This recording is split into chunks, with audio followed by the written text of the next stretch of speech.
지난번 강의 때 구원의 의미를 한번 좀 새로운 시각에서 한번 바라보자라고 말씀을 드렸습니다. 그렇다면 이번 시간에는 제가 여러분들하고 한번 생각해 볼 것은 구원의 시제에 대해서 조금 이야기해 보려고 합니다. 구원은 언제 이루어지느냐, 이런 것이죠. 우리 한국 기독교인들을 사로잡고 있는 그 몇 가지 패러다임이 있습니다. 저는 이 패러다임을 깨지 않으면 오늘의 사회에서 기독교가 적합한 믿음의 모습을 갖출 수가 없다라고 생각을 합니다. 그건 저만 얘기하는 것은 아닙니다. 여러 학자들도 여러 기독교를 염려하는 많은 사람들의 공통된 의견입니다. 크게는 두 가지죠. 하나는 늘 말씀드린 것처럼 문자주의입니다.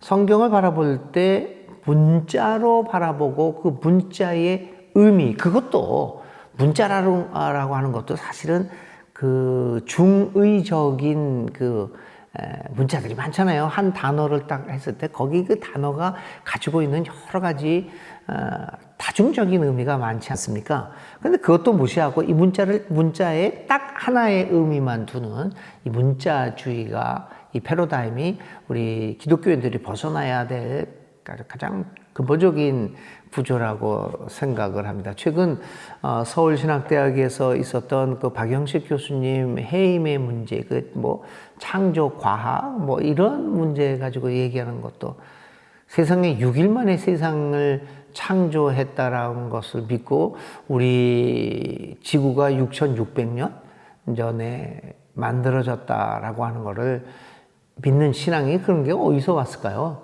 성경을 문자 그대로 믿는 그런 문자주의적인 신앙에서 왔죠. 그래서 그 문자주의 패러다임을 어떻게 깨느냐, 이게 굉장히 중요하고요.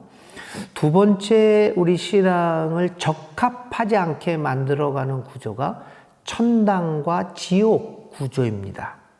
구원을 받지 못하면 우리는 지옥을 갈 것이고, 구원을 받으면 천당을 갈 것이다. 예수 천당, 불신 지옥. 이 천당과 지옥 구조가 우리의 신앙의 모습을 결정짓는 최우적인 구조라고 볼 수 있습니다. 왜 예수를 믿습니까? 천당 가기 위해서. 구원받아서 천당 가기 위해.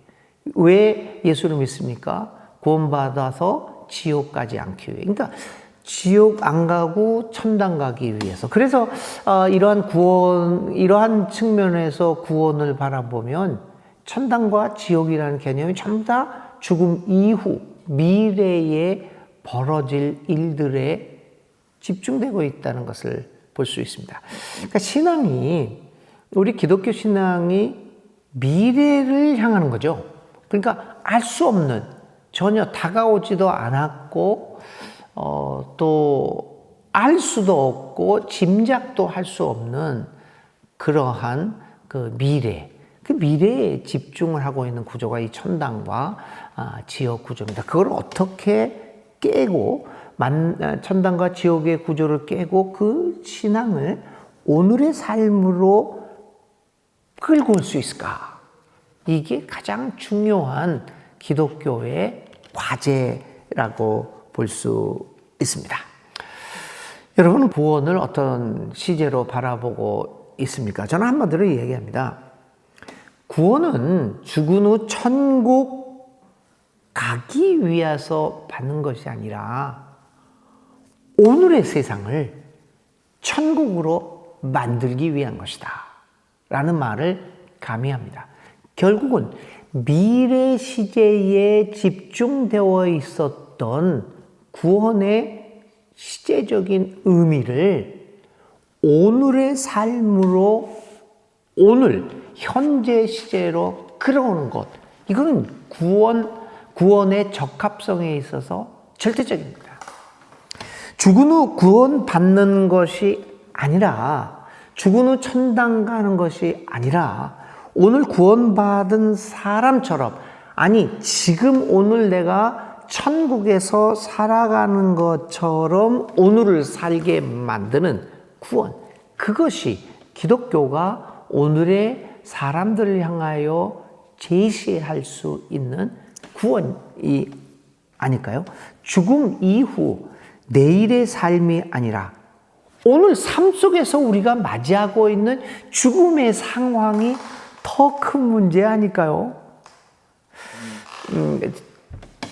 얼마 전 50주년, 인권센터 50주년 우리가 기념 대회를 했어요. 그래서 이제 아시아 인권 대회를 했는데 거기에 어떤 분이 와서 오늘 우리 사회가 맞이하고, 우리 세계가 맞이하고 있는 이 죽음의 상황의 현실에 대해서 그 통계를 제시하면서 우리가 설명했던 것이 있어요.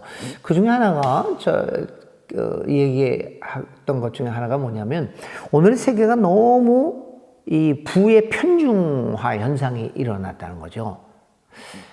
근데 이 사람이 제시한 통계, 물론 인터넷에서 여러분들이 찾아보시면 또 그 통계 다 나옵니다. 이 사람이 만든 통계는 아니고 이미 이 데이터가 나와 있죠.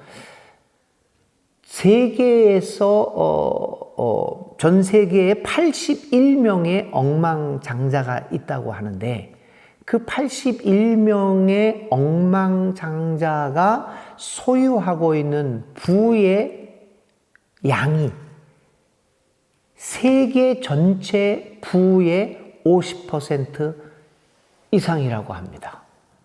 기가 막히죠.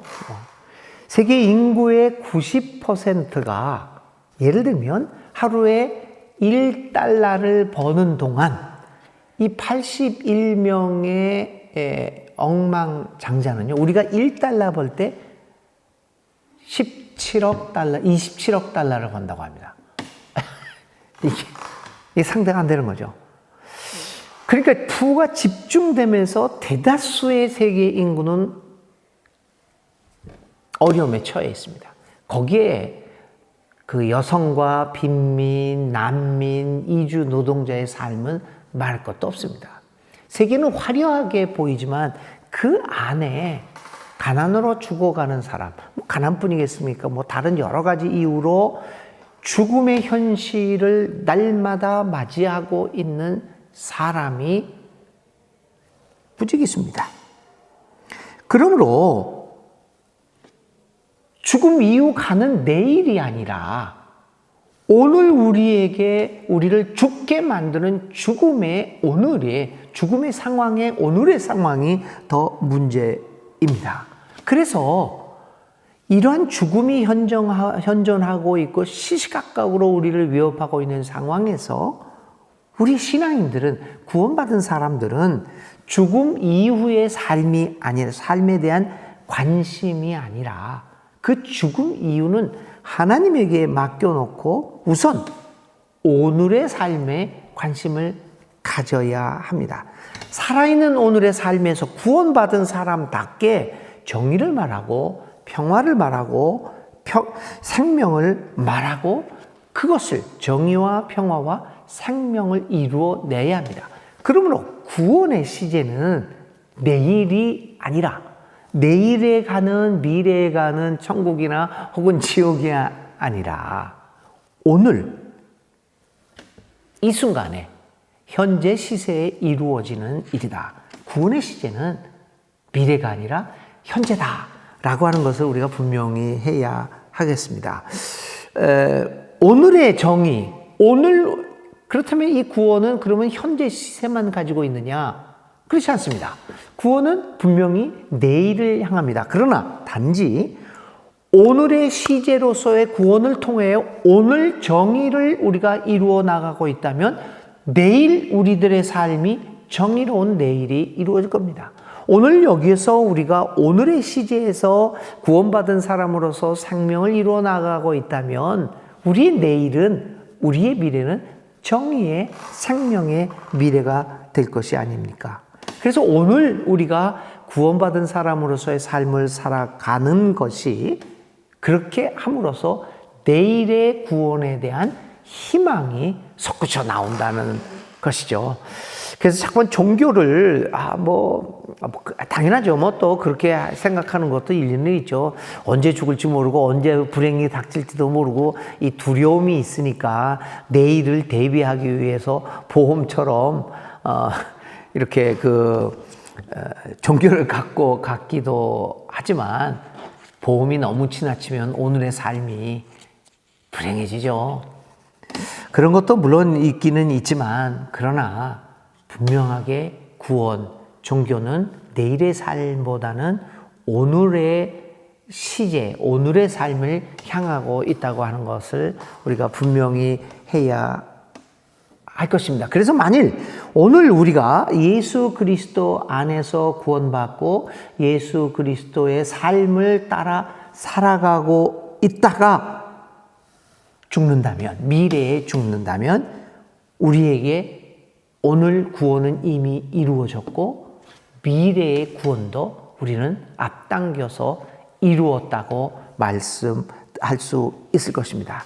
그러므로 오늘의 구원이, 오늘 구원받은 이 삶이 내일의 희망이 될 수 있다라고 말씀드립니다. 오늘의 삶이 굉장히 어렵습니다.